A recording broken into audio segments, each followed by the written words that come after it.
¿Qué tal? ¿Cómo estáis? Bienvenidos a Cast to Cast, bienvenidos a una nueva entrevista muy especial porque esta persona que tengo a mi izquierda es muy difícil pillarla por aquí porque está siempre de viaje, si no es en Europa, es por España. Luismi Castillo, ¿qué tal? ¿Cómo Buenos estás? días. Árbitro de FIBA, árbitro de ACB y además ya un trotamundo de todo el mundo, vaya, porque es que no paras. Este fin de semana me decías antes, has estado en Andorra. Cuéntame la diferencia de temperatura. Yo que lo paso muy mal con el calor. Pasar de los 20 y tantos grados de Murcia a los ¿cuántos en Andorra? 5 grados. 5 grados. ¿Y qué tal?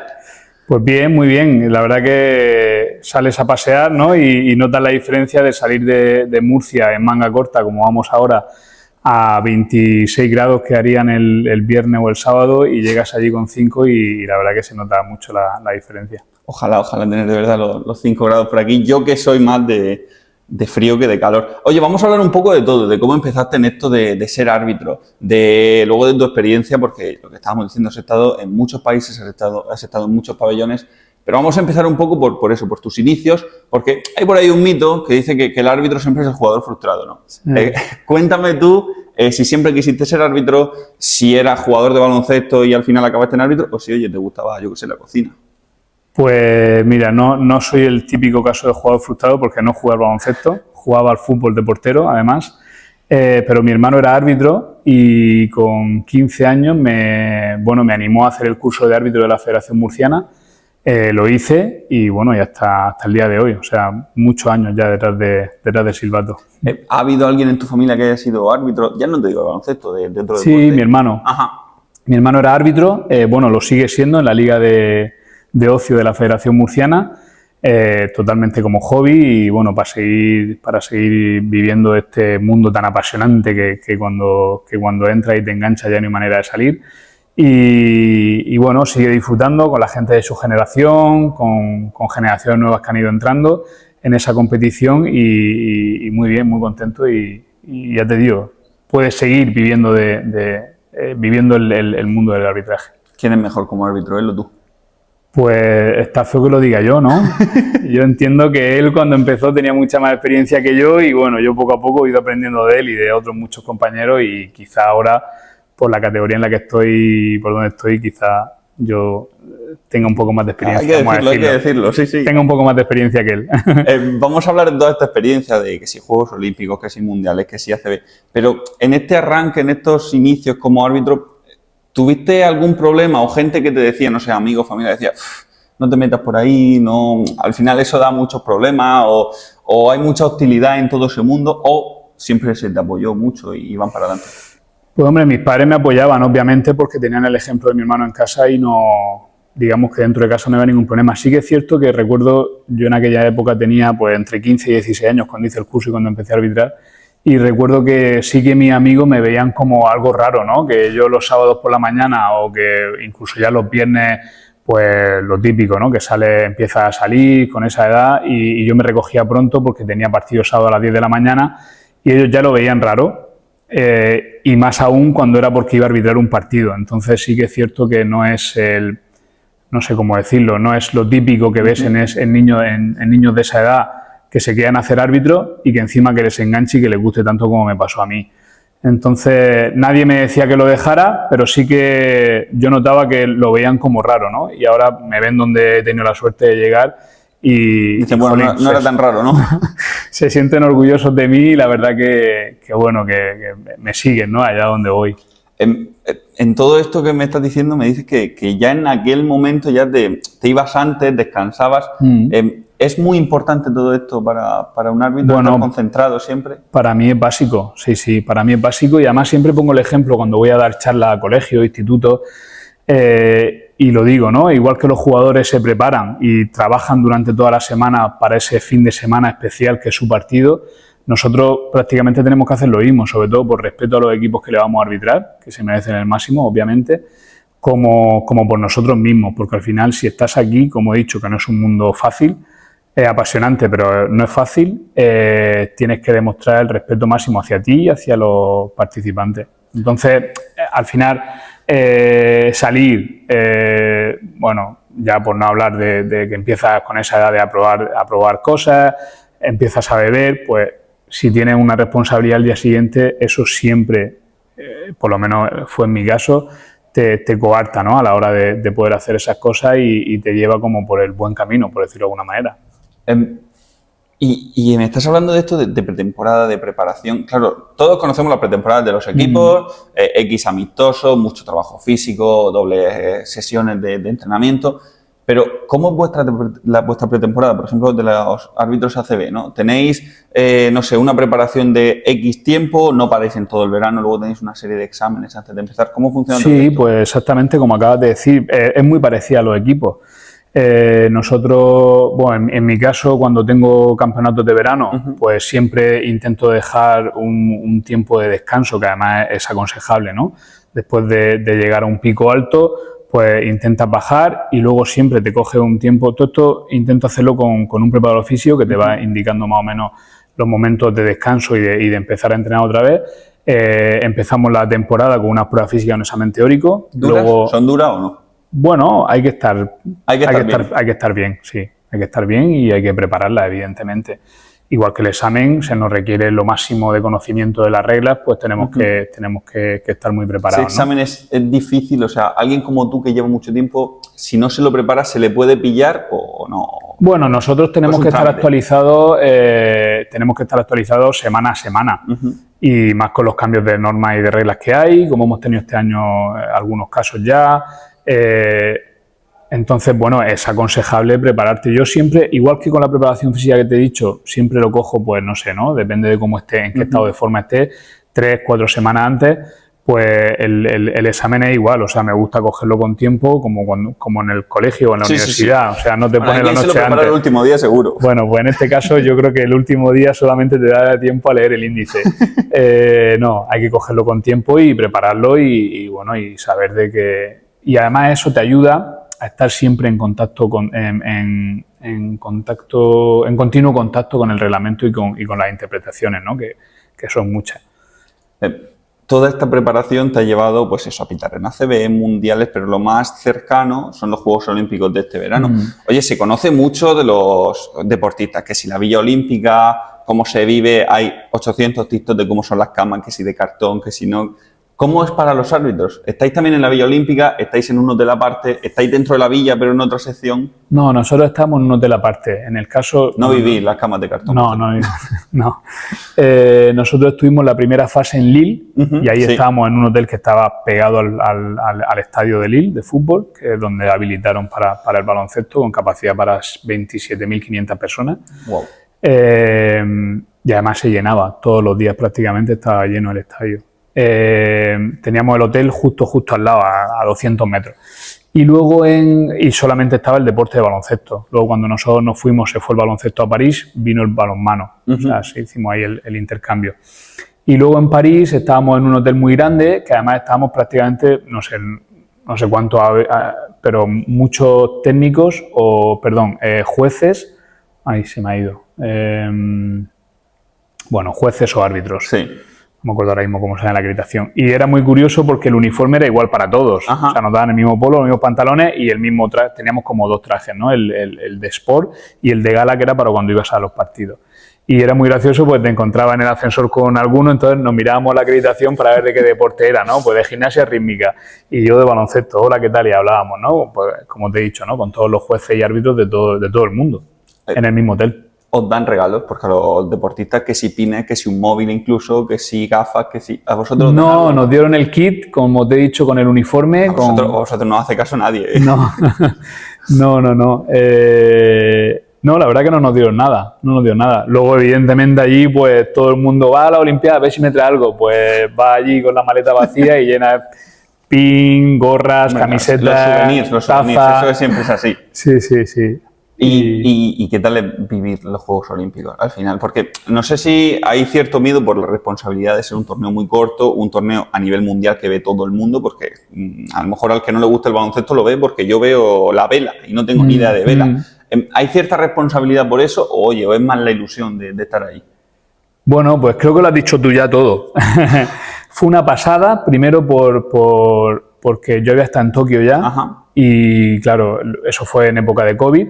Con mucha diferencia, supongo. Mucha diferencia, o sea, yo incluso diría que estos han sido los Juegos Olímpicos. O sea, Tokio fue unos Juegos Olímpicos, tengo el diploma de haber participado, tengo la experiencia, tengo el orgullo, ¿no?, de haber estado en los Juegos Olímpicos, pero estos han sido los Juegos Olímpicos por lo que te digo, porque en Lille entraban 27.300 personas a un partido femenino, 27.000 a un partido masculino, o sea, daba igual, era el evento, ¿no? Y eso fue súper importante. Y luego la responsabilidad de que es un torneo muy corto, de que, pues como decíamos, ¿no?, cualquier punto importa, porque pueden haber triple empates, doble empates, los grupos, cualquier partido era importante, digámoslo así. Y luego por el orgullo de sentirte representado como árbitro de los 30 árbitros de todo el mundo, que éramos 12 de Europa, y en este caso en París fuimos 3 españoles. O sea que yo creo que es todo un logro y todo un éxito para España aún. Entiendo que porque yo no lo he visto nunca, que un francés no puede pitar a Francia, que un español no puede pitar a España. No, eso es así por ley. O sea, te voy a decir más, incluso tampoco podíamos participar en los partidos que jugaran los equipos que estaban en el grupo de España. Ajá. O sea, sí que no hay ningún no hay absolutamente, no. Claro, al final lo malo que tienes es que si eres francés, como es el caso, no puedes pitar la final. Efectivamente, no puedes pitar la final, no puedes pitar la semifinal. Ajá, claro. Porque y la otra semifinal la podrías pitar tampoco. O sea, si se mete Francia en semifinales, ya los árbitros franceses, por ejemplo, efectivamente. Y cuartos de final, por el lado que va Francia, tampoco. Tendría que ir por el lado de abajo. Al final se reduce mucho. Que al final no es de esto decir, podría haber pitado la final. No, es que a lo mejor no, porque es que hay 17 cruces distintos. Efectivamente. Y luego tienes también compañeros que en este caso vinieron a París con doble pasaporte. Ajá. Los de Puerto Rico tienen pasaporte americano, con lo cual no podían pitar a Estados Unidos. Esa gente a lo mejor pita un partido. Pues sí, se reducen mucho las posibilidades, mucho las posibilidades, sí. En este caso el árbitro francés tiene su mujer es griega, con lo cual tampoco le podía pitar a Grecia, porque su hijo tiene doble pasaporte. O sea, todo está como muy institucionalizado. Sí, ¿no? muy controlado. Eso es. Me contabas antes que tienes a la semana 1 o 2 viajes siempre. Te quiero preguntar, porque sí que conocemos también los calendarios de los equipos, cómo funcionan los viajes, etcétera, etcétera, pero de los árbitros nadie sabe nada. ¿Vosotros tenéis un calendario que os dan a principio de temporada? A nosotros nos mandan las designaciones con 3 semanas de antelación. Ajá, pero tú en septiembre no sabes lo que tienes en noviembre. No. Yo sé a 3 semanas vista. Ajá. Y ya, bueno, te puedo organizar perfectamente. Siempre se respetan mucho temas de horario y partidos con demás competiciones. Nosotros, en este caso, con la Basketball Champions League no tenemos problema porque los partidos suelen ser martes y miércoles, entonces no se solapa con ningún partido de ACB que puede ser sábado o domingo. Pero sí, vamos, está todo muy controlado y bien, porque al final te vas preparando los viajes, o sea, bien. Cuando dices preparar el viaje, entiendo que la FIBA o la ACB se encarga del hotel, se encarga de todo esto, ¿no? Sí, tenemos una agencia de viajes. En la ACB es la que nos manda más o menos una semana antes, por si hay algún cambio de horario, que muevan el partido o por la mañana o por la tarde o un sábado o un domingo. Y ahí nos manda todo, nos manda el hotel, el avión, tren, lo que utilicemos para movernos. Y en la Basketball Champions League igual hay una agencia que trabaja para ello y es la que nos manda todo. Estábamos hablando antes al principio de la hostilidad, ¿no?, de este mundo, del tema del arbitraje. Al final, de una forma o de otra, estáis siempre en el punto de mira. Esto es así. Normalmente suele ser para mal, porque cuando se hace algo bien no se reconoce nunca, pero bueno, esto es cosa, yo creo que del ser humano. Al final, todo esto, ¿cómo te afecta a ti y sobre todo también a tu familia? Porque hace no mucho escuchaba unas declaraciones de Luis Enrique, entrenador del Paris Saint-Germain, que decía, a mí me da igual, pero claro, que le importa a mi familia, eso no lo llevo tan bien. ¿Cómo llevas tú todo esto? Bueno, se sufre, evidentemente. Nosotros, o sea, es obvio decir que somos los primeros que no nos queremos equivocar, ¿no? O sea, al final cuando estamos aquí queremos hacerlo lo mejor posible. Claro, es absurdo pensar, esa gente que dice, no, es que lo llevan preparado, ¿no? Es absurdo. No, porque lo he dicho ya en otras entrevistas y entiendo que aunque la gente no lo vea así o no lo quiera ver o no lo entienda, somos los primeros que sufrimos, que por la noche nos cuesta conciliar el sueño cuando hemos tenido un error, que no nos queremos equivocar, como he dicho, porque si no, quizás no estaríamos aquí. O sea, yo pensar en que estoy aquí para hacer daño a alguien o para equivocarme y perjudicar a alguien no tendría sentido, ¿no? La dedicación que tengo, como he dicho, desde que tengo 15 años, a llegar a este punto, a esta profesionalidad y a esta dedicación, no tendría sentido pensar en eso, ¿no? Entiendo que a la gente le cueste, entiendo que la gente, pues cada uno defiende sus intereses, cada uno es de un equipo y cada uno quiere que gane su equipo, pero que de verdad que los que no nos queremos equivocar somos nosotros. Y se sufre no solamente con los errores nuestros, sino cuando veo partidos, que evidentemente pues sigo la competición y veo muchos partidos, incluso cuando se equivocan mis compañeros también lo paso mal, porque sé cómo lo van a pasar ellos, porque sé la repercusión que tiene, como hablábamos antes, ¿no? en medios de comunicación, en social media, no me sale en redes sociales y sé lo que hay detrás de todo esto y lo que se sufre. Y como tú has dicho, pues la familia también lo sufre, evidentemente. Mi madre es mi fiel seguidora, la que ve todos mis partidos, y cuando hay un poco de follón en el partido siempre me dice, uy, hoy ha sido complicado, ¿eh? Y la pobre pues está en casa y lo sufre, ¿no? Igual que yo. O sea que sí se sufre. ¿Alguna vez te ha echado tu madre una bronca diciendo, ¿cómo pita eso? Que te has metido en un lío, dime, por favor? Bueno, ella no entiende de baloncesto, ni sabe reglamento, ni nada. Ella solo me ve por verme a mí y luego siempre me dice que soy el mejor, aunque ha sido el que más me haya equivocado. Entonces, creo que mis errores no los pasa desapercibidos, no se fija mucho. Hablando otra vez un poco de todo esto del arbitraje, de si pesa, me estabas diciendo que incluso los errores de tus compañeros te fastidian, al final los ves. ¿Tú eres de esta gente que le da muchas vueltas a cuando se equivoca, que lo ve, o prefieres borrar y decir, bueno, me centro en el siguiente partido? Al final todos nos equivocamos. Sí, hombre, hay que hacer un análisis del error. O sea, no vale solamente decir paso página y me voy al siguiente partido. Tenemos siempre un periodo de trabajo del partido que hemos arbitrado. Como por ejemplo este fin de semana, yo ayer ya visioné el partido y esta mañana tengo una reunión para trabajar sobre él. Entonces tengo que analizar los errores y ver de dónde vienen, porque como tú has dicho, todos nos equivocamos y nosotros somos los primeros. Entonces analizar el número de errores que he tenido, ver de dónde vienen y trabajarlos para que no me vuelva a suceder en el siguiente partido. Eso no quiere decir que me tire toda la semana pensando en el error, porque esto es un tren que va pasando y el fin de semana que viene no me da tiempo. 3 días tienes otro partido. El fin de semana que viene vuelvo a tener partido de la competición, entre semana partido de la competición de FIBA. Entonces el tren pasa y tienes que tener un periodo de reconocimiento del error, asimilación del mismo y trabajar para el siguiente. Entonces eso va todo como muy seguido, pero si no podemos pasar páginas sin haberlo analizado, pues entonces seguramente vuelva a tener el mismo error y eso es lo que menos perdón tiene. O sea, haberte equivocado 2 veces en una misma cosa cuando no lo has trabajado y ha podido depender de ti, ¿no? Eso no se entiende bien y yo sería el primero que no me lo respetaría a mí mismo porque dice, hostia, has hecho una cosa mal y no has trabajado para no volver a tener el error. Igual que hay ese postpartido, bueno, lo primero, ¿tú conoces también a tus compañeros de cada partido 3 semanas antes?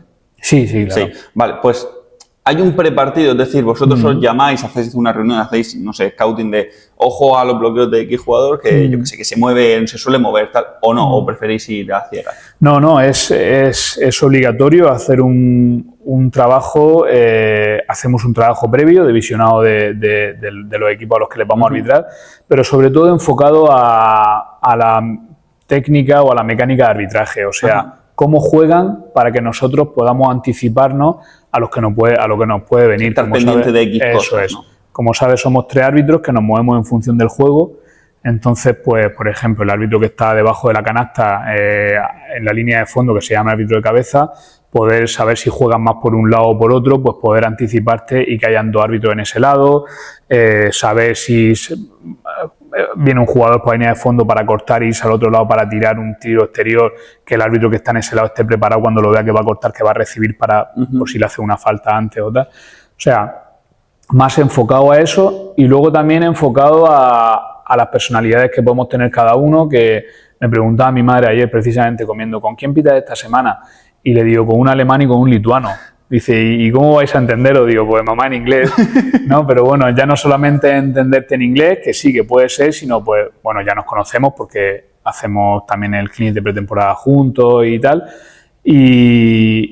Pero ir un poco más allá, ¿no? Aparte de conocernos cómo es tu personalidad, cómo vas a actuar según qué situaciones, para luego cuando nos pase en la pista saber cómo vas a actuar tú cuando yo esté en el otro lado y cómo voy a actuar yo cuando esté en tu posición para que sea la misma decisión que la que has tomado tú antes o la que vayas a tomar después.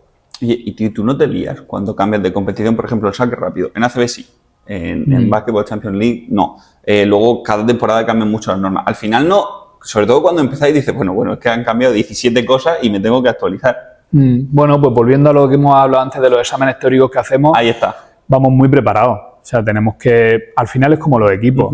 Luego habrá equipos que jueguen ACB y Champions League y que quieran hacer el saque rápido y se den cuenta y digan, ay, no, hoy no. Sobre todo a los españoles, por ejemplo, supongo que les pasará porque en ACB lo tienen. Sí, nosotros, como te he dicho, vamos muy preparados. O sea, yo hago un trabajo previo de concienciación de en qué competición estoy, qué normas tengo que aplicar y estar preparado para eso. Y luego, sobre todo, yo creo que el tema de concentración es muy importante. Porque si vas al piloto automático, ¿no? O sea, cuando tú vas conduciendo y llevas 15 años conduciendo, no piensas en que vas a meter primera y segunda como cuando te sacas el carnet. Entonces yo creo que aquí sí que hay que hacer un trabajo de no ir con el piloto automático porque ya todo me va viniendo, sino ir siempre muy concentrado en qué va a venir, anticiparte muchas veces a la jugada. O sea, cuando ves que el balón va a salir fuera, pensar, tengo saque rápido, ya no solamente porque cambies de competición, sino tengo saque rápido porque es en delantera o porque es en pista trasera. No siempre hay saque rápido. Hay saque rápido porque es una fuera, no hay saque rápido porque hay unos pasos y entra la canasta. O sea, todo eso yo creo que hay que hacer un trabajo previo muy, muy rápido, pero muy concentrado de qué va a venir, de qué va a ser la siguiente acción.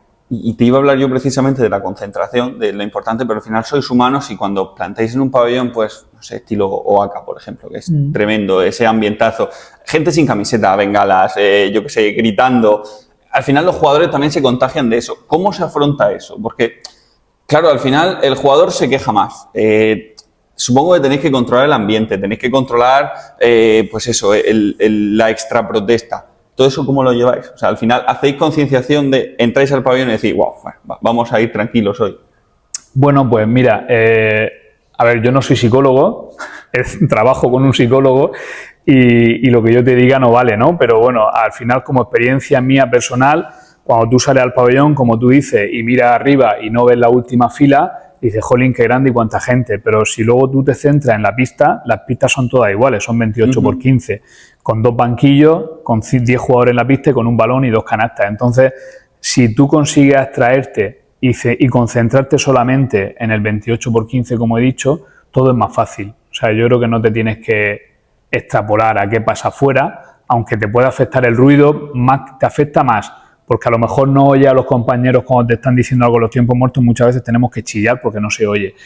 Cuando un jugador te viene a decir algo, no sabe lo que te está diciendo. Incluso el entrenador que te está protestando o haciendo un comentario en la grada, no sabe exactamente, nítidamente lo que te está diciendo, ¿no? Esto tenemos el caso cuando estábamos en COVID, que el pabellón estaba vacío y se oía hasta el pitido de las suelas. ¿Bueno o malo?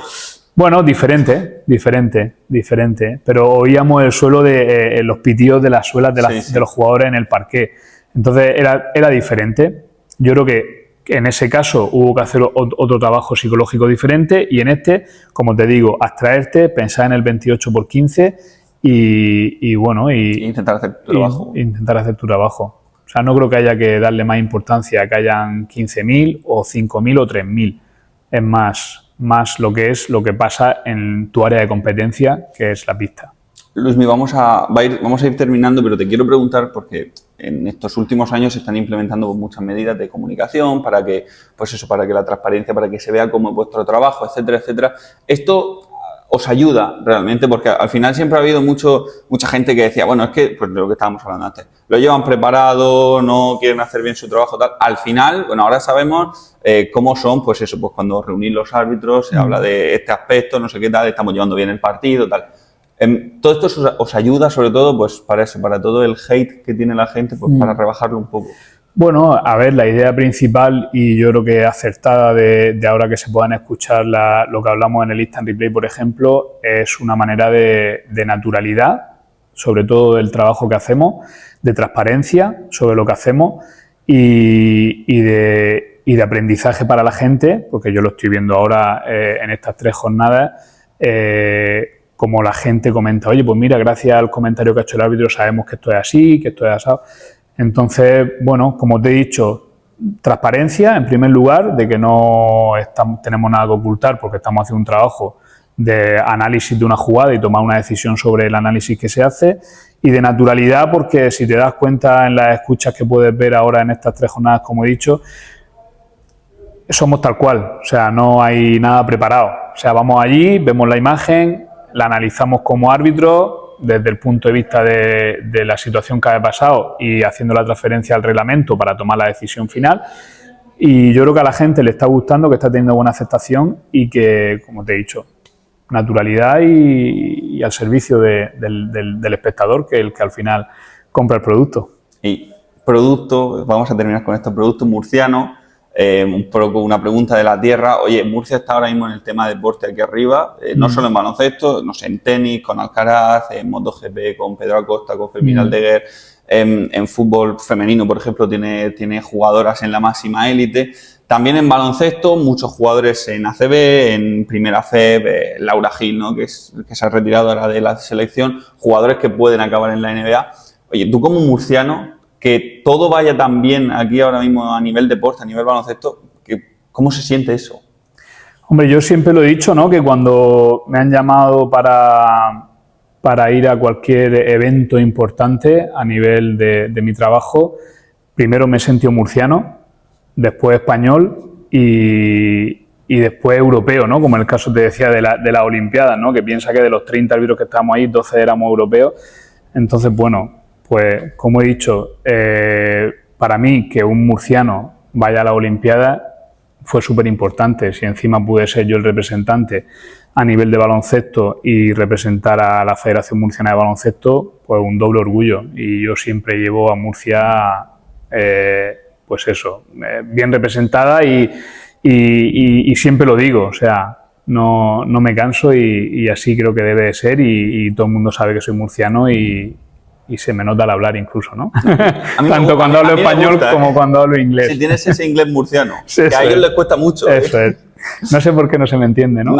Yo no lo sé, yo tampoco lo entiendo. Luis Castillo, pues un auténtico placer haberte tenido aquí en Cast to Cast. Nos has contado muchas cosas que son muy interesantes para conocer un poco más todo este mundo, para que la gente entienda que nadie quiere cometer errores en ningún aspecto de la vida.